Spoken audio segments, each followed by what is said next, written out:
Hello and welcome back. This is Fredrik from Tektronix. So today's video we're going to discuss a little bit how to tune antennas, why it's important, and I try to make this very simple.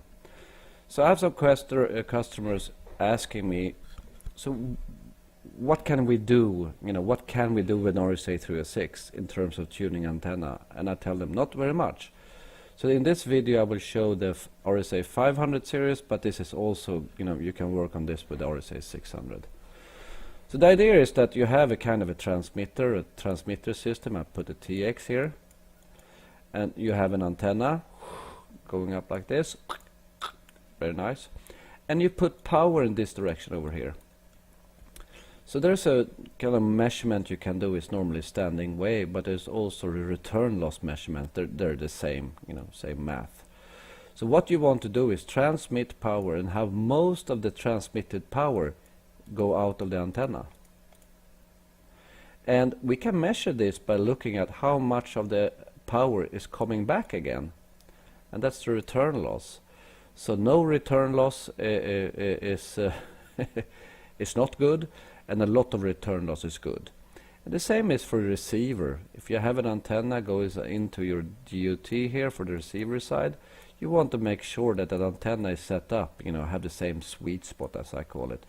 So here there are things coming in, and you want to make sure that most of it goes to this one and not reflecting back. So I will show you this, how you do this a little bit. So first off, we start by using this, and this kind of return loss measurement, we go into this one. This is an option. I remove the spectrum, and we will look at how it works. So from this perspective, you can see we have a factory cal, and I will just move a little bit of antenna here, and I did this before. We can look at some sweet spots here. So this is an antenna number 1. So what this tells you is that if I move one of the markers here, the way is that this sweet spot is over here, and the reading is like -87 dB at 523 megahertz. I can change this if you want to have it displayed as VSVR instead, and of course that's like the master record is here, so it's like 1.12. It's pretty good. So if you look at this again, we can see, oh, -25 dB, I read the wrong marker. So this is the marker here is related to this one.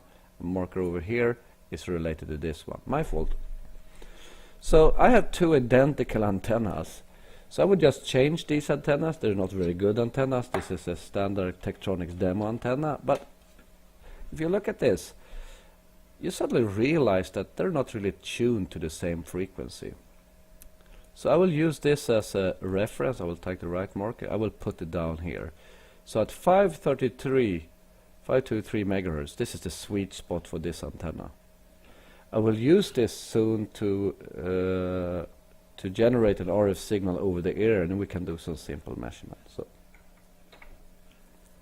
So going back with my other antenna, and there is the thing that you can tune. So we had the marker reference tuned at the sweet spot of the other antenna, and they're a little bit off. What you can do in this case, I will just bend the antenna a little bit. I will bend, I will bend, I will bend. And at one point when there's bend, we will end up in almost the same sweet spot, making sure that this RX and TX system will work together. The TX system will transmit more power in the air, and the receiver antenna will get more power into the DUT. So now we're going to change picture. I'm going to add the spectrum view. It's a standard one here. So yes, you can use this as a spectrum analyzer. I will just remove this, and you can see that the marker, came back from the 523 is coming back from the other measurements. So the other thing that I get some questions about is a little bit about the interface here. So I will do it shortly, repeat this one. So there's control down here for the spectrum where we set the center frequency, the ref level, and the span, and the resolution bandwidth. The resolution bandwidth over here, you can also change over here. And here's where you can also put video bandwidth if you like to do that. So I connected my antenna. And let's see if we get something out here. Good. And I will put the RF on. And right now we can see that we have some RF, and I will just make this sure that we have this as a peak detect number 2.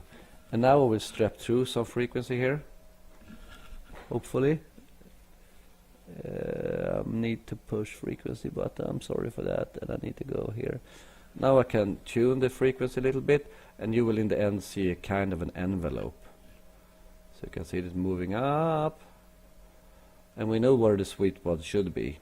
So moving this a little bit, and you can see the sweet spot is not, I mean, it's not really here, is it? Can you see the sweet spot? It should be over here. So I move, I move, I move, I move, I move, and you can see it's not tuned. And that's the reason why I didn't bend my antenna. So I will place myself now and have the marker over the top. Now I will bend my antenna a little bit, and I will bend it more and more and more and more and more and more and more and more. At one point you will see a difference here. Hopefully you can see it now. And going forward now, trying to do this measurement. So, and then I have the M1, which I placed down here, which was where it was before. And we can see that there's a, in this case, a 3 dB gain.